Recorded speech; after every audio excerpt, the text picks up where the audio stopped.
무엇으로 사는가라고 하는 질문에 대한 답을 한번 찾아보도록 하겠습니다.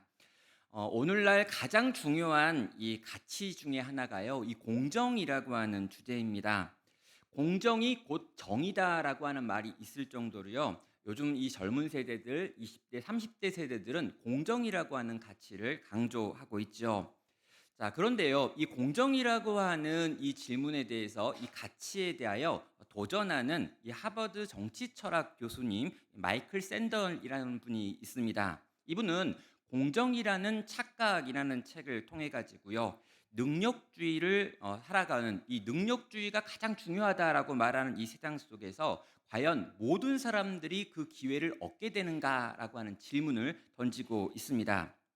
왜 이 공정이라고 하는 말이 이렇게나 중요하고 이 시대 사람들이 공정을 마치 정의인 것처럼 이야기하고 있는데 세상은 점점 불공평해지는가라고 하는 질문을 던지죠. 계층의 이동은 왜 이렇게 어려워져 가는가? 그리고 이 불평등이라고 하는 이 구조가 점점 더 커지고 있고 부한 사람은 더 부해지고 있고 가난한 사람은 더 가난해지고 있으며 이 사이를 넘나들 수 없게 되어지는 이 문제들은 뭐냐라고 하는 것에 대해서 이 교수님은 다양한 방식으로 증명을 하고 있습니다. 그런데요, 이런 여러 가지 증명 중에요, 이런 문장이 하나 있습니다. 우리가 노력하면 성공할 수 있다라고 하는 이 말이 당연한 것 같지만 정말 그런가라는 질문이죠. 개인의 능력을 우선시하고 보상해주는 능력주의 이상이 근본적으로 크게 잘못되어 있는 거다라는 말을 합니다. 좀 어려운 말이어가지고요, 좀 쉽게 설명을 한다면 이렇습니다. 어떤 사람이 공부를 잘합니다. 그리고 그가 공부를 잘했기 때문에 좋은 학교에 가고요. 또 거기서도 그는 공부를 잘했기 때문에 좋은 직장에 들어갑니다. 그리고 거기 가가지고 많은 사람이 생각하는 성공이라고 하는 걸 하게 되지요. 자, 이런 경우에 많은 사람들은 그가 공부를 잘했고 열심히 했기 때문에 그의 능력으로 거기에 올라간 거기 때문에 공정했다라고 생각을 한다는 것입니다. 또 어떤 사람이요, 공부를 못했습니다. 좋은 학교에 못 갔습니다. 좋은 직장에 못 들어갔습니다. 수년이 지나가지고 그 두 사람이 만났는데 이 사람과 이 사람의 격차가 엄청나게 크다는 거죠. 자, 이런 걸 보면서 요즘 사람들은 생각을 하는 게 그 사람 개인이 공부를 잘하고 못하고라고 하는 능력 때문에 그렇게 인생이 갈린 것이기 때문에 그건 공정하다라고 생각을 한다라는 거죠. 그런데 저자는 그건 공정하지 않았다라고 말하고 있습니다. 왜 그렇습니까? 한 사람이 그렇게 공부를 잘하게 되어지는 데는 많은 종류의 다른 부분들이 있기 때문입니다. 그가 가지고 있는 태어날 때부터 IQ가 달랐을 수도 있는 거고요. 공부를 할 수 있는 집안의 환경과 여건이 될 수 있었던 거고요. 그가 몇 시간 이상 공부에 집중할 수 있는 재정적인 환경들이 있었기 때문에 그는 공부를 잘할 수 있었고, 반대는 그런 상황과 환경이 만들어지지 않았기 때문에 공부를 그렇게 잘하지 못할 수 있다라는 거죠. 공정하다라고 생각했던 개인의 능력이라고 하는 것도 실제는 굉장히 많이 불평등한 시작을 가지고 있다라고 하는 말을 하고 있습니다. 사랑하는 성도 여러분, 세상은 과연 공정할까요? 아니면 이 세상은 정말 불공정하고 불평등할까요? 이전 날 때부터 정해져 있었던 신분 제도가 있었던 그런 것처럼 그렇게 아직도 이 땅에 이 신분 계급이 정해져 있고 계층이 정해져 있는 건 아니지만 과연 우리에게 정말 계급이라고 하는 게 없는가라고 질문해 보면 우리는 다양한 방식으로 서로를 줄 세우고 있더라는 것이죠. 세상이 만약 불공정하다면 신자인 우리는 조금 더 깊이 들어가 가지고요, 하나님께 대해서도 질문을 하게 됩니다. 하나님은 과연 공정하신가? 하나님은 과연 공평하신가? 하나님이 만약 공평하신 하나님이라면 이 세상이 이렇게 불공평해도 되는 것인가라는 질문을 하게 되는 것입니다. 여러분, 하나님의 말씀을 잘 지킨 이들, 정말 하나님께 순종으로 평생을 살아가는 이들이 복을 받고요, 하나님께 불순종하고 하나님을 심지어 믿지 않는 자들은 심판과 저주를 받는 것, 이게 우리가 생각하는 공정이고 공평한 것이죠. 그렇다면 여러분, 정말 과연 세상이 그렇게 돌아가느냐라고 하는 질문입니다. 우리가 지금 신명기의 말씀을 이제 계속해서 묵상을 했는데요, 신명기가 말하고 있는 논리는 딱 그것입니다. 말씀에 순종하면 복을 받고 순종하지 않으면 저주를 받는다라고 하는 거죠. 이건 정답이에요. 그런데요, 이 정답을 가지고 인생을 살아보시니 과연 정말 이 정답대로 인생이 풀렸느냐라고 하는 질문입니다. 많은 분들이 이야기하고요. 많은 분들이 느끼기에 이 땅에 일어나는 성도의 삶을 보고 또 내 삶을 봐도 이 생각했던 대로 움직여지지 않는구나. 공평하지 않고 공정하지 않는 일들이 세상 가운데 너무나 많고 신앙인인 우리의 삶 가운데도 그런 게 있구나라고 하는 걸 우리는 경험하는 것입니다. 자, 오늘 우리는요, 하박국 선지자라고 하는 이 선지자가요, 하나님께 나아가 가지고 이 땅의 불공평함에 대하여 막 항의하고 있는 내용을 보게 됩니다. 이 하박국서는요, 이 하박국이라고 하는 선지자가요, 자기 나라에 일어나는 어떤 큰 사건을 경험한 다음에 너무 큰 충격을 받아 가지고 하나님, 도대체 이 일이 가능한 겁니까? 도대체 이게 어떻게 된 겁니까? 라고 하는 질문에서 시작하지요. 그럼 1장 2절부터 4절에 그 이야기가 시작되고 있습니다. 여호와여, 내가 부르짖어도 주께서 듣지 아니하시니 어느 때까지입니까? 내가 강포로 말미암아 외쳐도 주께서 구원하지 아니하시나이다. 어찌하여 내게 죄악을 보게 하시며 패역의 눈으로 보게 하시나이까? 겁탈과 강포가 내 앞에 있고 변론과 분쟁이 일어났나이다. 이러므로 율법이 해이하고 정의가 전혀 시행되지 못하오니 이는 악인이 의인을 에워쌌으므로 정의가 굽게 행하여짐이니라라고 지금 말하고 있습니다. 지금 이 하박국 선지자는요, 이 하박국이 지금 이제 이 말하고 있는 이 시기가 어떤 시기였냐면 남유다라고 하는 하나님 백성들, 다윗의 왕가를 쫓아가 가지고 하나님의 뜻대로 살아보려고 했었던 이 나라가요, 지금 그 힘을 거의 잃어버린 상황이었습니다. 그리고요, 이렇게 힘을 거의 잃어버리고 있던 남유다에 요시야라고 하는 왕이 나와 가지고요, 정말 이 세상을 좀 뒤집어 보려고 정말 제대로 한번 똑바로 믿어 보려고 개혁을 시도했었죠. 그런데요, 이 요시야 왕이 개혁을 시도해서 뭔가 좀 바뀌는 것 같았는데 이 요시야 왕이 무기또라고 하는 곳에서 전투를 벌이다가 갑자기 이 전투에서 전사를 한 것입니다. 여러분, 이때요, 하나님의 사람들이 충격을 받았습니다. 요시야는 하나님의 사람인데, 하나님의 왕인데, 이 나라를 바르게 고칠 수 있는 그런 왕인데, 그런 왕이 저렇게 비참하게 전쟁터에서 갑자기 죽어버리다니라고 하는 게 나온 거죠. 그때 여러분, 이 하박국도 충격을 받습니다. 남유다는 지금 우상 숭배에 빠져 있고 국력은 약화되었으며 도덕적으로 완전히 해이해져 있는데 이걸 뒤집을 수 있다라고 생각했던 요시야마저 죽은 것입니다. 도대체 어떻게 이런 일이 일어나는 거냐고, 도대체 왜 이런 왕이 죽는 거냐고, 이 나라가 도대체 어떻게 될 것입니까? 라고 하는 게 이 하박국 선지자의 마음 가운데 있는 질문이었던 거죠. 하박국은요, 이 마음에 있는 고민, 이 큰 고통을 끌어안고요, 하나님께 나아가지고 지금 두 가지로 질문하고 있습니다. 그의 질문의 하나는요, 왜 이런 일이 일어납니까? 라고 하는 질문이고요. 다른 하나는 언제까지 우리가 기다려야 합니까? 라고 하는 질문이었습니다.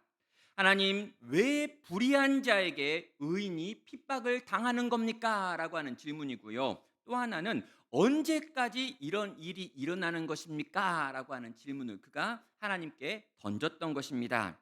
여러분, 의인이 핍박을 당합니다. 정말 하나님이 계시다면, 그가 능력이 있고 사랑이 있다면 악인의 손에서 의인을 지켜주는 것이 당연할 것 같았습니다. 그런데 지켜주지 않으셨다는 거죠.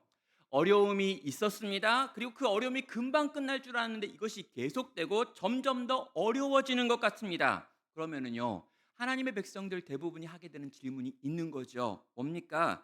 하나님, 도대체 왜 이렇습니까?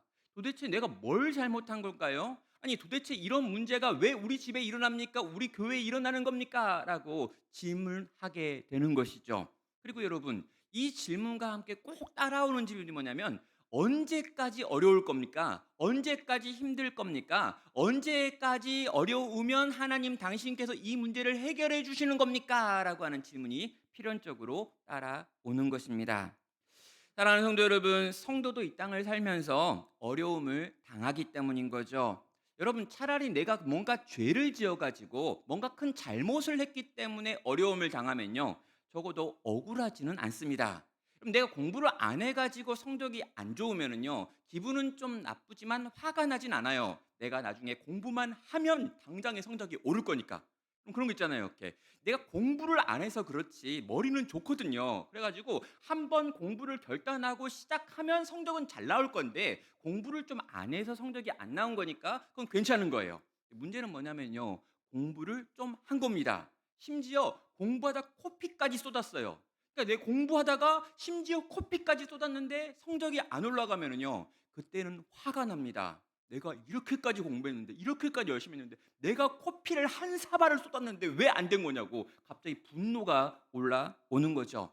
성도도 마찬가지입니다. 똑바로 신앙생활 안 할 때 어려움이 닥치면요. 괜찮아요. 어떤 거냐면 내가 똑바로 신앙생활 안 해서 어려운 거구나. 신앙생활을 똑바로 해야지. 더 기도하고 더 말씀 보고 예배 빠지지 말고 지난번에 어디 갔던 거 이제 좀 안 가야지. 이제 요런 생각들을 합니다. 그런데요. 내가 잘한 것 같은 거예요. 내가 성실했어요. 내가 말씀을 믿고 또 그 말씀을 막 읽고 또 기도도 하고 뭐 예배도 잘 빠지지 않고 여러 가지 봉사와 섬김까지 했는데도 불구하고 어떤 종류의 큰 어려움을 당하고 이 어려움이 내가 생각했던 것보다 길어져 갈 때 성도들의 마음 가운데도요. 똑같은 종류의 원망이 올라오고요. 하나님을 향한 분노가 표현이 되는 겁니다. 자, 여러분. 이렇게 우리가 똑같이 분노하고 똑같이 화를 내고 하나님을 원망할 수 있습니다. 그때 여러분, 어떤 분들은요. 그렇게 원망하는 그 마음 잘못된 거다. 하나님한테 불평하면 안 된다. 그냥 네가 그런 마음이 있다고 할지라도 참아라라고 이야기하는데요. 하박국은 이런 우리들을 향해서 대단한 용기를 허락합니다. 그러면 하박국이 뭐라고 그러냐면요. 이 모든 고민, 이 모든 마음의 억울한 것들, 이 서운한 것들을 가지고 하나님께 나아가서 물어봐도 된다라고 하는 걸 보여주기 때문인 거죠. 그럼 하박국이요, 지금 하나님께 나아가 가지고 하나님 제발 대답 좀 해보라고 지금 막 소리를 지르고 있는 겁니다. 아니 이게 도대체 무슨 일이냐고, 이렇게 나쁜 놈들이 이렇게 착한 사람을 이렇게 죽이는 게 맞냐고, 그리고 도대체 이 일은 언제까지 일어날 거냐고 지금 하박국이 소리 지르고 있는 것, 여러분 이게요 우리에게 힘이 되고 또 용기가 된다라는 거죠. 여러분 하나님께 나아가서 소리 낼 수 있습니다. 하나님께 나아가서 내가 가지고 있는 의문에 대하여 질문할 수 있습니다. 하나님께 나아가서 내 마음에 있는 슬픈 거, 억울한 거 토로할 수 있습니다. 왜 그렇습니까? 그렇게 할 수 있는 사람은요, 적어도 하나님과 친밀한 사람이기 때문입니다. 여러분, 하나님과 아무 관계가 없는 사람, 하나님과 먼 데 있는 사람, 하나님을 두려워하고 하나님을 생각하면 두려워 숨고 싶은 사람은 절대로 그 마음에 있는 걸 표현하지 못하기 때문인 겁니다. 그럼 하박국은요, 자기가 가지고 있는 이 질문을 하나님에게 말하면 하나님께서 뭐라도 대답하실 줄을 알았던 것입니다. 내가 이렇게 반응하면 하나님은 어떠한 방식으로건 반응할 줄 알았기 때문에 지금 하나님께 나아가서 소리 지르고 있는 거죠.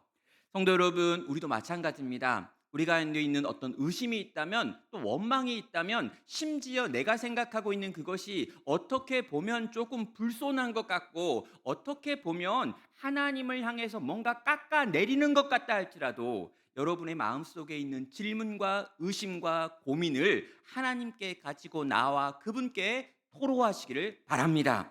주님은 들으십니다. 주님은 절대로 그거 무시하지 않습니다. 그거 말했다고 화내고 때리지 않습니다. 절대로 하나님께서는요, 그 이야기를 들으시고요, 그 이야기를 하는 내 마음의 중심에 무엇이 있는지를 보시고요, 그것들을 해결하시는 일을 행하신다는 것입니다.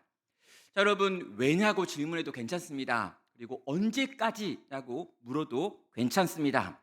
자, 하나님께서는요, 이 하박국의 질문에 대해서 이제 답변을 하시죠. 그 답변의 내용이 1장 5절과 6절입니다.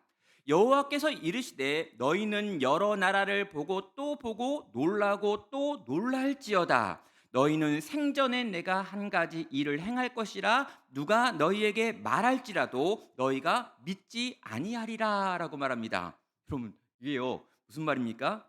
보고 또 보고 놀라고 또 놀라고 생전에 한 가지 일을 행할 텐데 너희들은 다 그 이야기를 본 다음에 믿지 못할 거다라고 말합니다. 도대체 무슨 말을 하려고 이렇게 뜸을 들이는 걸까요? 엄청나게 무시무시한 이야기를 내가 들려줄게, 알려줄게. 아무도 모르고 아무도 믿을 수 없는 이야기를 내가 너한테 할게 라고 말한 거예요. 그런 다음에 하시는 이야기가 6절이죠. 보라, 내가 사납고 성급한 백성, 곧 땅이 넓은 곳으로 다니며 자기 소유가 아닌 거처들을 점령하는 갈대아 사람들을 일으키리라 라고 말하고 있습니다.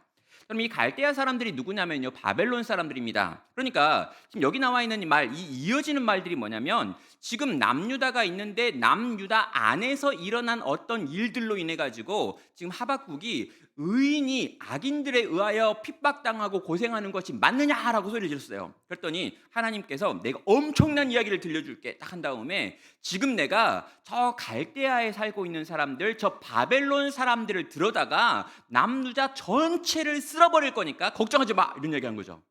그럼 지금 이게 무슨 말입니까? 지금 하박국이 원했던 건요, 의인들이 회복되어진 것을 이야기한 거예요. 그러니까 이 나라 안에 있는 악인이 있고 의인들이 있는데, 이 악인들을 무너뜨리고 의인들이 어떻게 하면 세워질 수 있습니까? 언제 세워지는 겁니까? 물어봤더니 하나님의 계획은요, 지금 바벨론을 들어다가 남유다라고 하는 나라 전체를 쓸어버릴 계획을 가지고 있고 그걸 진행 중이다라고 하는 그분의 예언의 말씀을 들려주는 것입니다.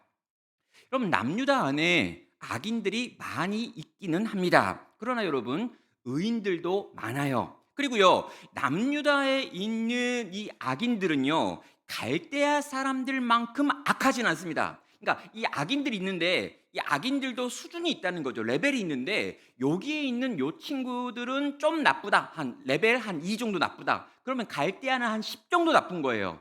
최악의 사람들을 들어다가 지금 덜 악한 사람들을 칠 뿐만 아니라 이 덜 악한 사람들을 치는 과정에서 그 안에 들어있는 의인들까지 고통당하는 일이 지금 계획되어 있다라고 하는 것을 듣게 되는 것입니다.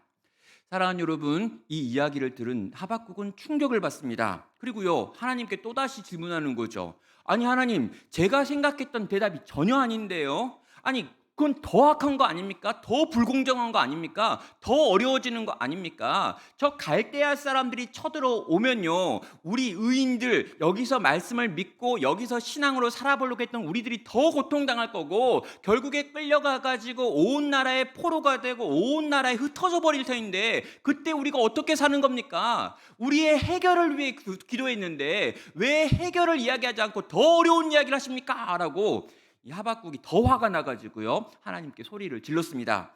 그리고 1장 끝을 보면은요, 아직 하나님이 대답하지 않은 거죠. 자, 그런 상태에서 2장 1절이 시작됩니다. 뭐라고 말합니까? 내가 내 파수하는 곳에 서며 성루에 서리라. 그가 내게 무엇이라 말씀하실지 기다리고 바라보며 나의 질문에 대하여 어떻게 대답하실지를 보리라 하였더니라고 말합니다. 하박국은요, 하나님께 질문한 다음에 하나님이 대답하실 때까지 난 안 내려가겠다는 거예요. 하나님 반드시 대답해야 되는 거예요. 그리고 대답할 때까지 나는 반드시 기다리고 또 기다리고 기다려서 그 대답을 들어야겠다는 거죠. 자, 하박국이 이렇게 성루에 올라가 가지고 하나님을 기다릴 때 하나님께서 하박국에게 찾아오셨습니다. 2절이죠. 여호와께서 내게 대답하여 이르시되 너는 이 묵시를 기록하여 판에 명백히 새기되 달려가면서도 읽을 수 있게 하라라는 말이 시작됩니다. 자, 여러분, 하나님이 하박국에게 왔습니다. 그리고 뭔가를 지금 말씀하시려고 하는데 이 내가 지금 하려고 하는 말이 너무 중요하기 때문에 내가 너에게 들려주는 이 말씀, 이 묵시를 너는 기록해야 한다라고 말하죠. 그리고 어디다 기록하느냐? 큰 판에 기록해가지고 얼마나 그 판이 크면은요, 사람들이 달려가면서도 읽을 수 있도록 큰 판에다 기록을 해라라고 지금 말씀하십니다. 말을 타고 달려가는 사람들, 마차를 타고 달려가는 사람들이 길 옆에 세워져 있는 큰 판에 기록되어 있는 이 말씀, 내가 지금 너에게 들려주려고 하는 이 말씀을 볼 수 있도록 너는 기록하라라는 거죠. 여러분, 우리가 가끔 이제 고속도로 가다 보면 중간에 이렇게 큰 이제 전광판이 있고요. 거기에 이렇게 숫자를 기록하거나 글자를 기록하거나 자기 광고를 하는 것들을 보게 됩니다.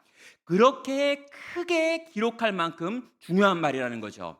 나중에 바벨론이 쳐들어오고 바벨론에 의하여 모든 이스라엘 백성들, 남유다 백성들이 포로로 끌려가면서 끌려가는 길에서도 볼 수 있을 만큼 거대하게 내가 지금 너에게 들려주는 이 말을 적어 놓아라 라고 도전하는 겁니다. 그렇다면 여러분, 이 말이 중요할까요? 안 중요할까요? 여러분, 이거 되게 어려운 문제죠. 여러분, 이렇게 크게 기록을 하라, 너무 크게 기록하라고 했어요. 그러면 중요할까요? 중요하지 않을까요? 중요하다는 거죠. 그럼 이렇게까지 중요하다고 그랬는데요, 우리는 이 말 다음에 붙어있는 2장 3절과 4절에 어떤 말씀이 있는지 잘 생각을 안 하고 이제까지 잘 기억도 못했던 거죠. 도대체 어떤 말씀이 있는 걸까요? 뭐가 그렇게 중요한 걸까요?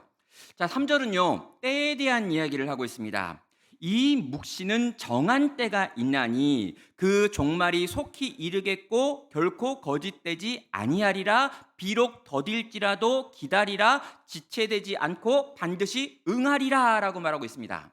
자, 여러분, 아직 결론은 안 나왔어요. 아직 결론은 거기 표에 딱 그려놓을 건 2장 4절이기 때문에 아직 4절이 안 나왔어요. 근데 여러분, 뭘 이야기냐면 2장 4절에 있는 이 이야기가 성취되어지려면, 내가 너희에게 전하는 이 묵시가 완성되어지려면 정한 때가 있다라고 하는 시간에 대한 이야기를 하는 것입니다.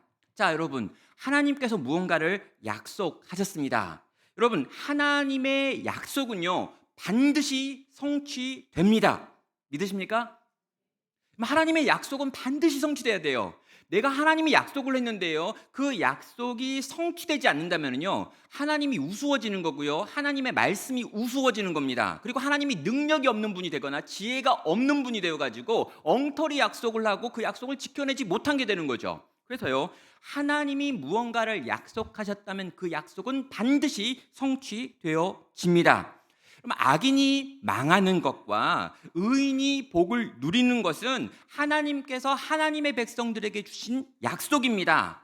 하나님의 백성들이 이 땅에서 하나님의 백성다운 삶을 살려고 애쓰고 노력하며 그 말씀에 순종하여 이 땅을 살아갈 때 그의 결국은 온전한 충만이고 온전한 기쁨이고 온전한 행복입니다. 믿으십니까? 여러분, 이게 우리의 믿음인 거죠. 여러분, 하나님의 약속, 하나님의 묵시라고 하는 것을요, 우리는 믿고 있습니다. 하나님은 분명 심은 대로 거둔다고 하셨습니다. 우리가 정말 영혼을 위한 것을 심었다면 우리는 영적인 것을 거두게 될 것이고, 육적인 것을 심었다면 육에 속한 것들을 거두게 되는 거죠. 결국에는 반드시 하나님 당신께서는 심은 대로 거두게 하실 것입니다. 이것이 묵시고요, 이것이 종말의 그림입니다. 하나님은 절대 거짓말하지 않으시고요, 절대 실패하지도 않으시죠. 하나님께서는요, 지금 이 하박국에게 너는 반드시 웃게 될 것이다 라고 말씀하는 것입니다.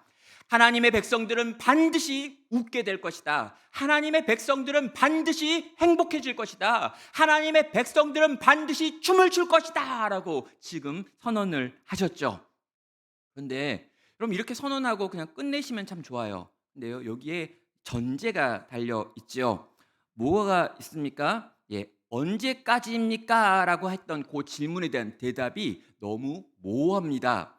정한 때다라고 이야기합니다. 이게 정해진 때라는 거예요. 근데 그걸 정해진 때를 알려주면 좋잖아요. 5년이다, 한 10년이다, 20년이다, 아니 1년이다, 6개월만 기다려, 이런 거 있잖아요. 여러분, 이런 게 딱 정해져 있으면요, 우리는 힘을 잘 분배해가지고요, 요걸 어떻게 달려갈까, 어떻게 준비할까, 어떻게 계산해가지고 움직일까, 이런 걸 생각할 수가 있습니다. 근데 정한 때라고 해버리니까요, 정한 때를 알려주지도 않고 그분의 마음 가운데 정해진 어떤 때가 있다는 거예요. 그런 다음에 설명을 이렇게 합니다. 속히 이르겠다, 결코 거짓되지 않을 것이다 라는 말을 하는데요, 거기 이런 표현이 들어있어요. 비록 더딜지라도. 이게 뭡니까? 이게 뭐냐면요, 내가 금방 갈게, 곧 갈게, 결코 거짓말하는 게 아니야, 진짜 갈 거야, 가서 문제를 해결할게, 비록 조금 더딜지라도. 지체하지 않고 반드시 갈 거야 그랬는데, 여기 전제는 뭐냐면 지체하는 것처럼 보인다라는 거죠. 요게 이제 우리를 힘들게 하는 표현입니다. 하박국은요, 이미 기다리다가 지쳤습니다. 그는 성 위에 올라가 가지고요. 제발 나에게 좀 말 좀 하라고, 언제까지만 참으면 되는 거냐고, 언제까지만 견디면 되는 거냐고 하나님께 질문했습니다. 하나님은요, 언제까지라는 이 질문에 대해서 언제까지만 기다려라고 말씀해 주시면 너무 좋은데요. 하나님이 뭐라고 그러냐면 정한 때가 있다 그럽니다. 그리고 언젠지는 안 가르쳐 준다 그러고요. 그런 다음에 속히 갈게, 금방 갈게, 곧 갈게, 곧 도착한다 이런 얘기하는 거죠. 그럼 이게요, 우리가 뭐 이렇게 주문 음식 시켰을 때 늘 받는 전화잖아요. 주문 음식을 시켰는데 이게 밥 시간이 지나가는데 내가 시킨 건 짜장면이어서 불어 터지는데 1시간을 기다려도 안 와요. 전화하면 어떻게 합니까? 지금 방금 출발했다는 거예요. 30분에 또 전화했는데 아니 아직도 도착을 안 했나요? 이러는 거죠. 이미 가가지고 집 앞에 있을 거예요. 문 열봤는데 없어요. 여러분 진짜 힘든 거죠. 도대체 어디 있는 걸까? 짜장면집과 우리 집과의 거리는 10분밖에 안 되는데 이 10분밖에 안 되는 거리에서 짜장면은 지금 어느 때 출발해서 어느 때 도착을 하는 건가? 곧 도착한다고 했는데, 곧 끝난다고 했는데, 곧 해결된다고 말씀하셔 놓고 왜 그분은 아직 오지 않느냐라는 것입니다. 우리는요, 하나님의 약속을 믿습니다. 그런데요, 그 약속이 언제 어떻게 성취될지에 대해서는 도무지 알 수가 없습니다. 어려운 상황이 있습니다. 그 상황에서 이렇게 참고 저렇게 참고 이렇게 애쓰고 저렇게 애쓰며 기도도 좀 한 것 같고 순종도 한 것 같고 열심도 내본 것 같고 이제 내가 가지고 있는 인내라고 하는 걸 거의 다 써버린 것 같습니다. 이쯤 되면 하나님께서 반응하실 것 같습니다. 이쯤 내가 참고 이쯤 내가 기다렸으면 하나님께서 뭔가 나타나가지고 역사를 하든지, 아니 다는 안 해도 내가 널 알고 있고 내가 요거에는 한 3분의 1 정도는 해결해 줄게, 요랬으면 좋겠습니다. 그런데 하나님께서 대답하고 반응하지 않으시는 거죠. 기다림의 시간이 너무 긴 것입니다. 눈앞에 뭔가 보였으면 좋겠는데 너무나 보이지가 않는다라는 거죠. 특별히 여러분, 한국 사람들은요, 이 기다림이 너무너무 어렵습니다. 그래서요, 요즘 우리가 얼마나 많이 이렇게 문명이 발달했냐면요, 버스를 기다리지 않습니다. 왜요? 버스 딱 하면 몇 분 후에 온다라고 찍혀 있고요, 실제로 그 시간이면 오거든요. 여러분, 요즘은요, 전철도 몇 분 후에 온다라고 되어 있으면 실제로 진짜 그 시간에 오고요, 그걸 다 확인할 수 있도록 우리 핸드폰에 보면 그런 기능들이 다 있습니다. 여러분, 더 이상 버스 정류장에서 버스를 기다리시는 분들은요, 스마트폰이 약간 미숙하셔가지고 이 기능을 사용하지 못하시는 분밖에 없어요. 오늘날 우리는요, 기약 없이 기다리는 경우가 거의 없습니다. 그런데 하나님은요, 지금도 우리들을 바라보시면서 기약 없는 기다림을 요구하신다는 거죠. 이 기다림이 우리를 힘들게 합니다. 이 기다림이 너무나 우리를 지치게 합니다. 도대체 어느 때까지 우리가 기다려야 되는지, 어느 때쯤에 하나님께서 우리의 삶 가운데 있는 거대한 이 인생의 문제를 뒤집으시는 역사를 행하시는 건지, 악인이 의인을 박해하고 핍박하고 있는 이 상황 속에서 어느 때쯤에 의인을 살리시고 악인을 멸하실지 우리는 그분을 기다리는데 그분의 때는 도무지 알 수가 없는 것입니다.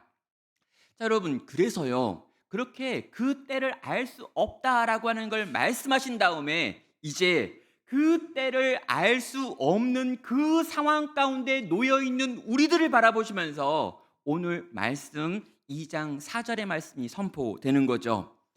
보라, 그의 마음은 교만하며 그 속에 정직하지 못하나 의인은 그의 믿음으로 말미암아 살리라라고 하는 게 나오죠. 하나님께서는 지금 두 종류의 사람을 이야기했습니다. 한 종류의 사람은요, 악인이고요, 다른 쪽에 있는 사람은 의인이지요. 그럼 이 악인은요, 마음이 교만합니다. 그래서 그는 정직하게 이 땅을 살지 못하는 사람들입니다. 그럼 이게 무슨 뜻인지는요, 좀 이렇게 정리할 필요가 있는데, 이게 시간당 빼고요. 여러분 가운데 악인이 없잖아요. 일단 시간이 없으니까 의인을 보도록 하겠습니다. 그러니까 세상에는요, 이 악인을 왜 이야기하는 거냐면, 설명 안 하면 또 안 되겠네요. 악인이 왜 있냐면은요, 지금 이 이제 하박국 했던 질문이 뭐냐면 악인들이 레벨이 있다라는 이야기를 한 거예요. 지금 남유다에 있는 악인들의 레벨은 이 정도고 저 갈대아에 있는 악인들의 레벨은 이렇게 많은데 이렇게 심한 악인이 이렇게 덜한 악인들을 공격하는 것이 맞느냐 이런 이야기를 한 거죠. 그러니까 악인도 종류가 다채롭다라고 하는 이야기를 하박국이 했기 때문에 아니다. 세상에는 악인이 있고 의인이 있다. 이 둘로 나뉜다. 모든 악인들은 심판의 대상이고 모든 악인들은 눈에 보기에는 조금 달라 보일 수 있지만 그들의 마음에는 교만이 있고 그 교만으로 말미암아 정직하게 살지 못한다는 공통점이 있기 때문에 다 멸망당한다라고 하는 게 마지막 때 그 종말의 때 하나님의 그림인 거예요. 자, 악인은요 그렇게 망합니다. 그렇다면요 의인은 어떻게 이 시기 정말 하나님의 약속이 이루어지지 않는 것 같은 이 시기를 살고 살아낼 수 있는 거냐라는 질문에 대한 대답이 바로 뒷부분에 나와 있는 내용이죠. 여러분 의인이 있습니다. 그런데 이 의인의 마음에 무엇이 있습니까? 바로 믿음이 있다라는 거죠.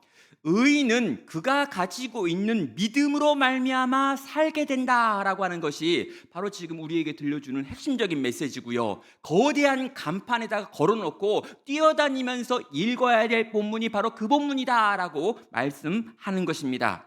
악인은 교만 때문에 망했습니다. 의인은 믿음 때문에 사는 것입니다. 사랑하는 여러분, 이 말이 어떤 뜻일까요? 여러분, 이 의인은 믿음으로 말미암아 산다라고 하는 구절이 너무나 중요한 구절이었습니다. 그래서요, 이 구절이 얼마나 중요하냐면요, 바울이 나중에 지금 신앙과 믿음과 구원에 대하여 복음에 대하여 정리하는 과정에서 로마서 1장 17절과 갈라디아서 3장 11절을 통해 가지고 이 믿음이라고 하는 것이 얼마나 중요한지, 특별히 우리의 구원에 있어서 얼마나 강력한 것인지를 두 차례에 걸쳐 설명을 하죠. 로마서 1장 17절에서는요 복음에는 하나님의 의가 나타나서 믿음으로 믿음에 이르게 하나니 기록된 바 오직 의인은 믿음으로 말미암아 살리라 함과 같으니라 라고 말하며 오늘 이 하박국에 나와 있는 이 말씀을 인용하면서 복음을 설명했습니다. 여러분 갈라디아서 3장 11절입니다.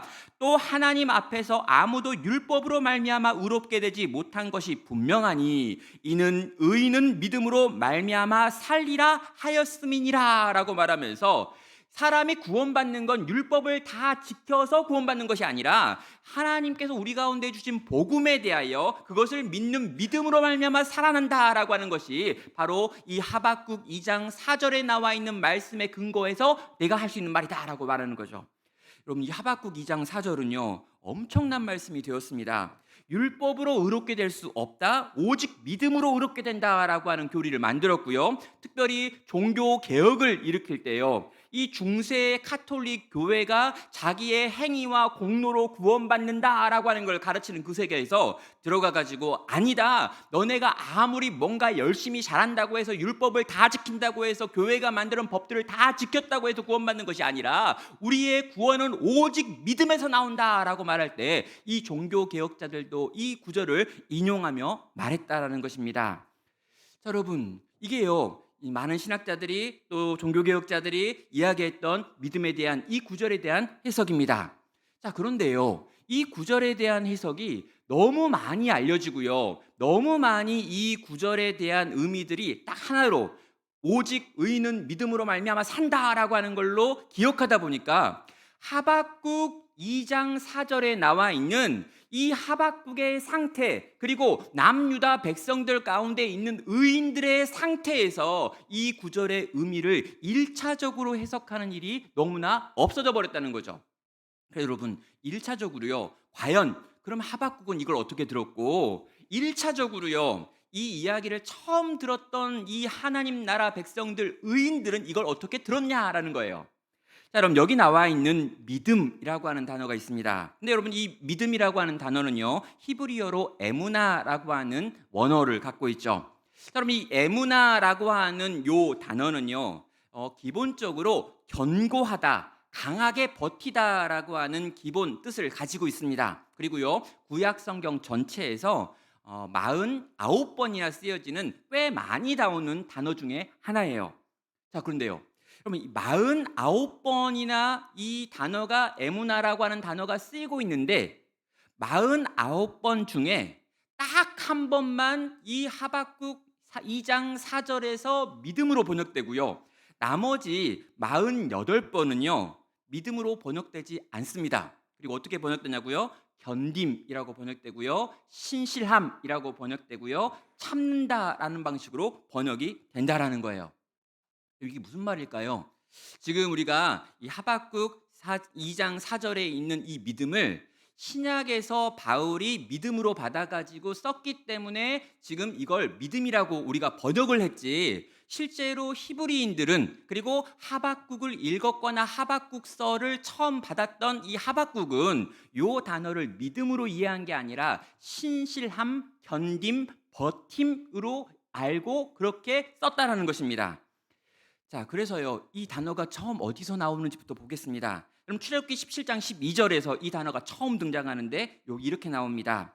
모세의 팔이 피곤함에 그들이 돌을 가져다가 모세의 아래에 놓아 그가 그 위에 앉게 하고 아론과 훌이 한 사람 이쪽에서 한 사람은 저쪽에서 모세의 손을 붙들어 올렸더니 그 손이 해가 지도록 내려오지 아니한지라라고 하는, 여기서 내려오지 않았다라고 하는데 쓰는 표현이 바로 예문합니다. 그러니까요, 지금 전쟁이 벌어졌고요, 아말렉과 이스라엘이 싸우고 있는데 모세가 지금 기도해야 됩니다. 모세가 손을 들고 기도하면 전투가 이렇게 승리하고요, 모세가 손이 내려오면 전투에서 밀려납니다. 그때 이 아론과 훌이 옆에 붙어가지고 손을 높이 들고 그 손을 뒤에서 받치고 있는데, 그 받치고 있는 그 모습, 손이 내려가지 않도록 견디고 있는 그 모습이 바로 이 에무나, 우리가 지금 믿음이라고 번역되는 이 단어가 처음 나오는 부분이었다는 거죠.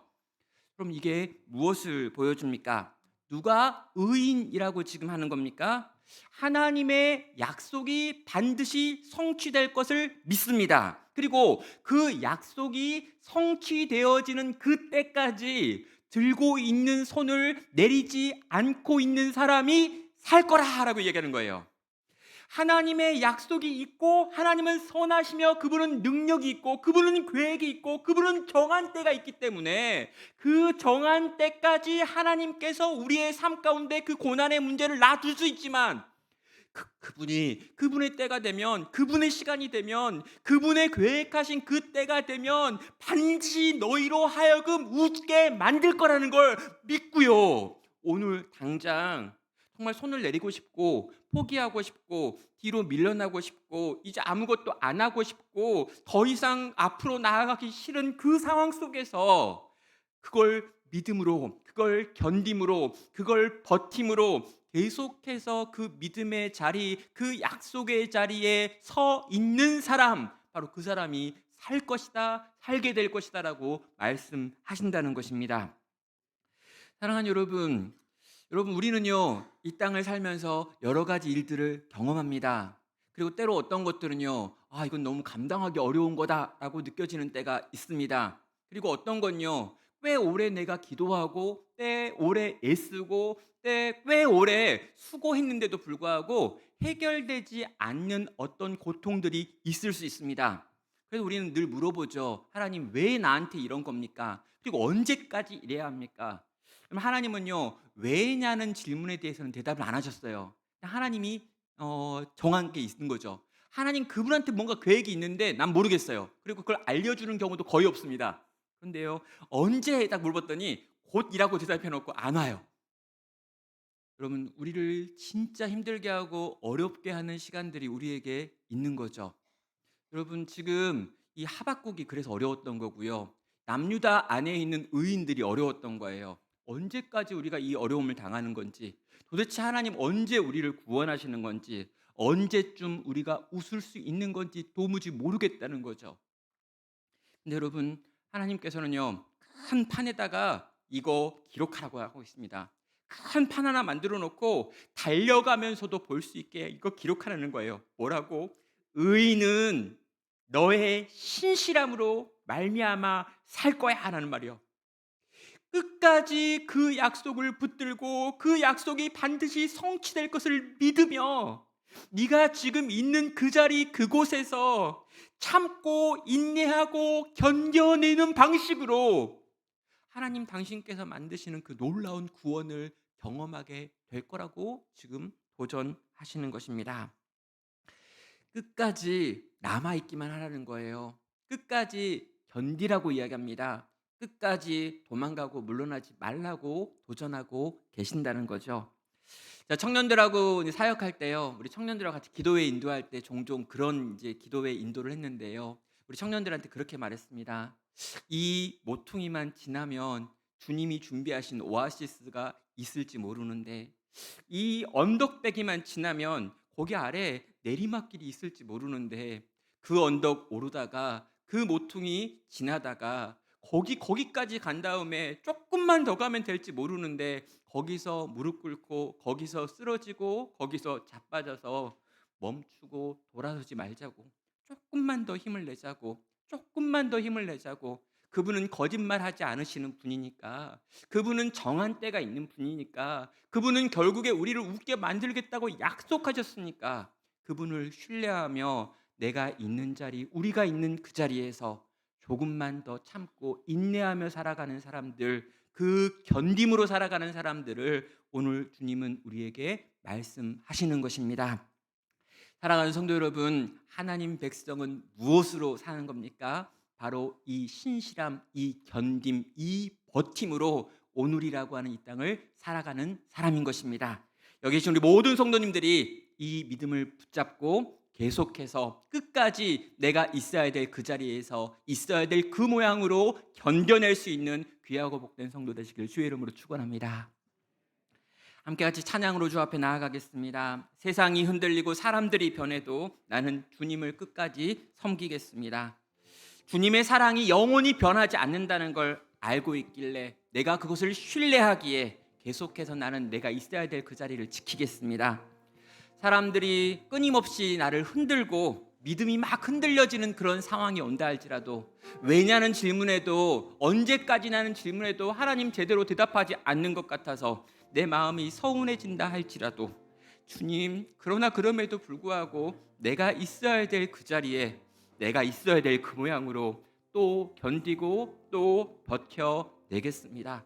주님, 그렇게 살아갈 수 있도록 내게 힘주시고, 그렇게 살아갈 수 있도록 내게 귀한 동료 허락하여 주시고, 그렇게 끝까지 완주함으로 함께 웃는 날 경험하게 하여 주시옵소서. 함께 찬양으로 주 앞에 나아가겠습니다.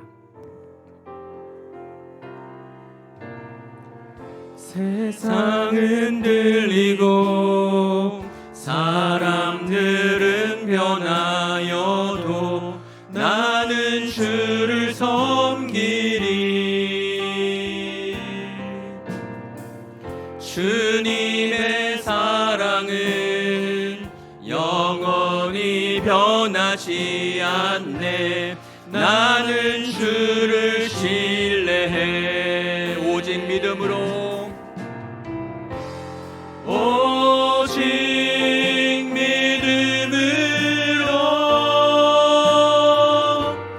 믿음으로 내가 살리라.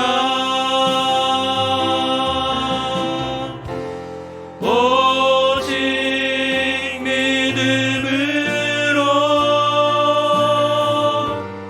믿음으로 내가 살리라. 믿음 흔들리고 사람들이 주님을 떠나도, 믿음 흔들리고 사람들 주를 떠나도 나는 주를 섬기리.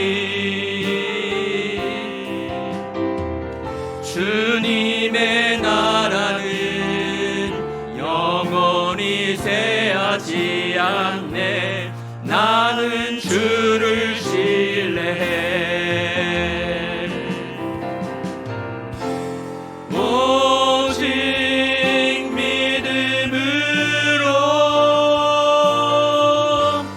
믿음으로 내가 살리라. 오직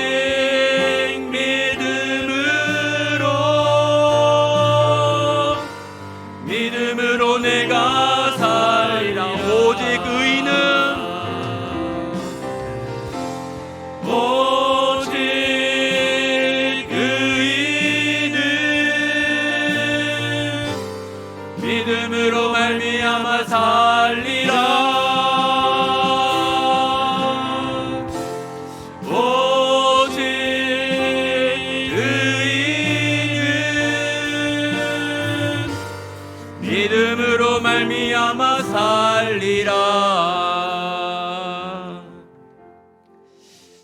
땅을 살아가면서 우리는 정말 믿음으로 산다는 게 얼마나 어려운지 계속해서 경험하는 것 같습니다.